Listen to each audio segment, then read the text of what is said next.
privileges in working with Grimposium and Vivek is that I get to introduce and meet people who are really brilliant, talented, and generous people. And this characterizes very well the next workshop presenter, Abdul-Rauf. I know a lot of people are drawn to extreme metal for numerous reasons. One being how adventurous and experimental it is with the role of voice, and the way in which metal in general departs from more orthodox approaches to the use of voice in music. And so really excited. I'm not a musician, but I hope to be able to extrapolate from Layla's talk a number of skills that I can apply in my daily job. For example, talking to my boss and hey.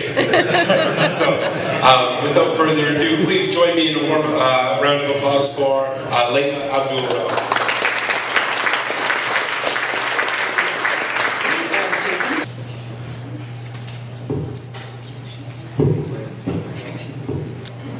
Hi, I'm Layla Abdul-Rauf.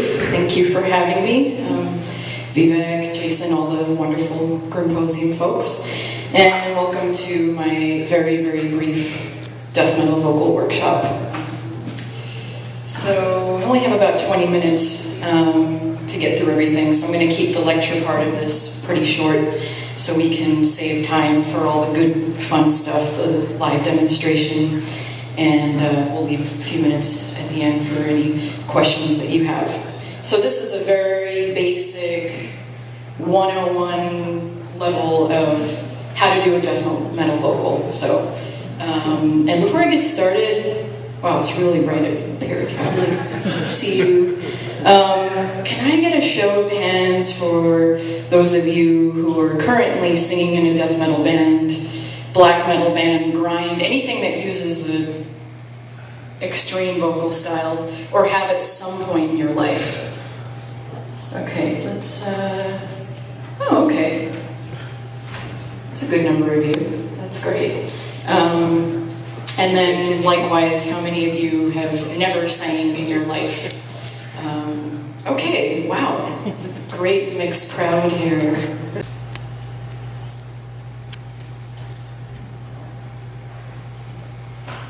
Just so we all know what a death metal vocal is.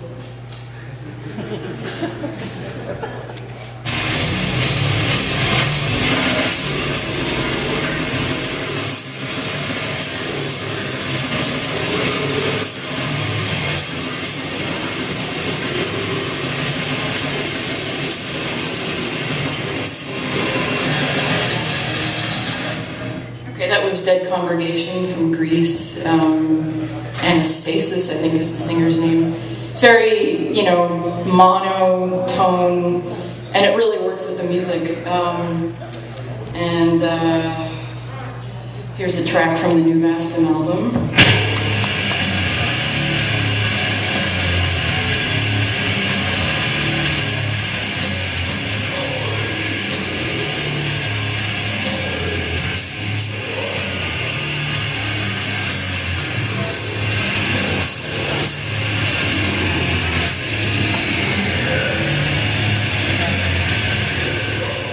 Your true vocal cords.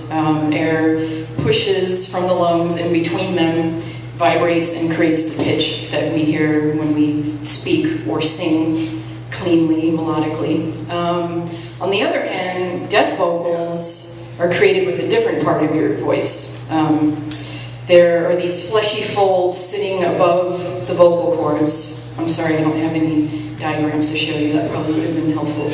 But, so that's also known as your false vocal cords. They're not actually vocal cords, but they do rub together and vibrate and create the, you know, kind of thing. So, and interestingly enough, Tibetan chants, Tuvan throat singers, any kind of polyphonic singers also use this part of your voice. And they are kind of similar, slightly, if you think about it. So, so my main point for today is to show you how to use this part of your voice if you've never done it before, because it's not totally obvious. And so now we're at the point where I'm going to call on a willing soul to come up here and join me. Oh, thanks for turning on the light. How about you, right over there? Me? You, glasses, yes. Typo negative shirt, yes. Hi. What's your name? Kat. Hi, Kat. Layla, very nice to meet you. Okay, so why don't you grab that microphone over there?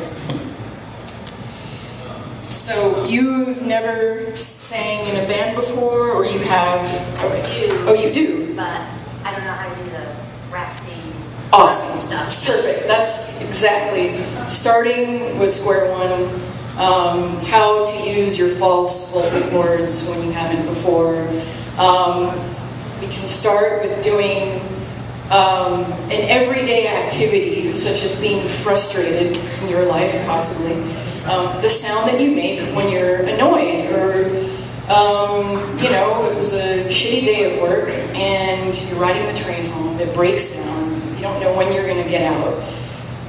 Oh, God. Can you, yeah, just be annoyed. Yeah, exactly. So that was like quiet, but it was, you're actually using that part of your voice. So try it again, maybe a little louder now. Yeah, okay. Okay. Okay, but that's a great start. So, so now we're going to take a step back and talk about proper breathing technique. And I'm sure those of you that are singers know that this is the most important thing when you sing, is to breathe properly. A, so you can last longer. B, so you have a really great tone coming out of you. I'm a brass player as well, so I've been doing this for a long time. So proper breathing technique is done below your chest area, down by your stomach, and you have a very important muscle there called the diaphragm. And this is the muscle that will strengthen over time as you keep practicing. So let's practice breathing using our diaphragm. And one thing to keep in mind is don't tense the upper part of your chest or keep your shoulders relaxed and low and your neck relaxed. And put one hand on your stomach and just breathe, just normally. And feel your stomach pop in and out. And just normally, like you're watching a movie, you know, don't try to force it, but don't move the rest of your body. And then you just want to keep doing it more forcefully. In through your nose, out through your mouth. So over time, as you practice this muscle is going to get stronger, and it's going to help you scream louder without straining your true vocal cords, which that's what you don't want to ruin. So now, Kat, we are going to do the first exercise, but started with the proper breath. And the grunt, that everyday grunt of frustration is going to be louder or longer. Maybe not louder at first, but definitely longer. So let's try it together. Are you self-conscious, or are you like totally good to do it? I can go for it. Okay, so I'll start and you can follow.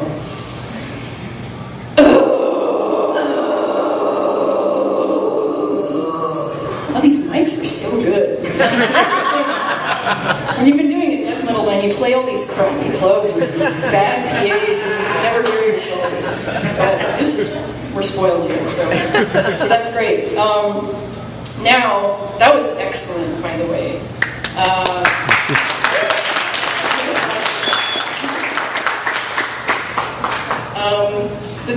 The thing that makes death metal vocal a death metal vocal and not a black metal vocal or a hardcore vocal, is you get that low, you want to round your mouth into the shape of an O. So we're going to try again what we just did, but,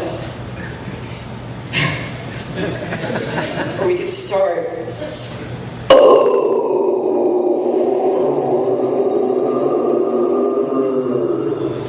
That was, you try that again by yourself. I want to hear that. That's, yeah, wow. Make it look so easy. I've really been wanting to learn how to do this without like ruining my vocal cords. Yeah, exactly. So one, I'm going to talk about vocal damage in just a bit. But before I do that, it's easy to be really self-conscious when you do this at first because you feel a little silly when there's no music behind it, right? And physically, you're not even pushing as hard when it's quiet. So,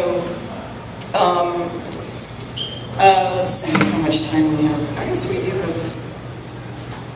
have. So I'm going to try something to make it less of a self-conscious thing. It's a really good idea to put on a pair of headphones and turn the music up pretty loud, not like deafeningly loud, but enough that like you have to push yourself to be heard a little bit, and it makes the growl that much cooler and darker and fiercer. And, so, is it okay if I put a pair of headphones on you? And I just want to demonstrate what the difference is when you're doing it just in a room of silence versus loud music. So let me grab those headphones.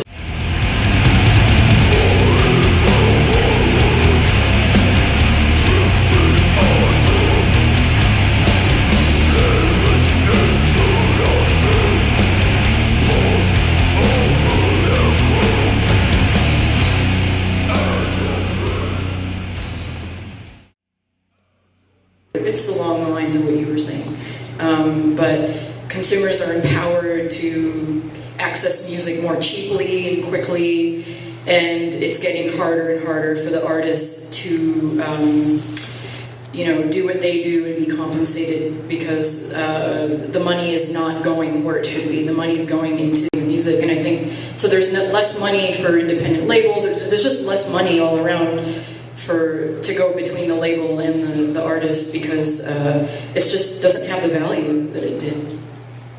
Anyone else?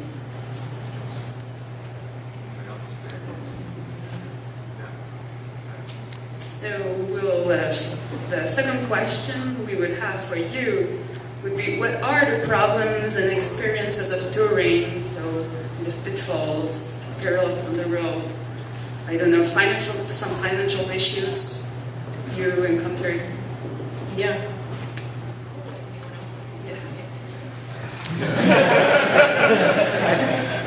Okay, so hi. You drive 6 hours to do a show, and you would like to think that the promoter would be prepared for you and has actually gone out and done things, flyers, something above a Facebook event, which only their friends can see that no one gives a shit about.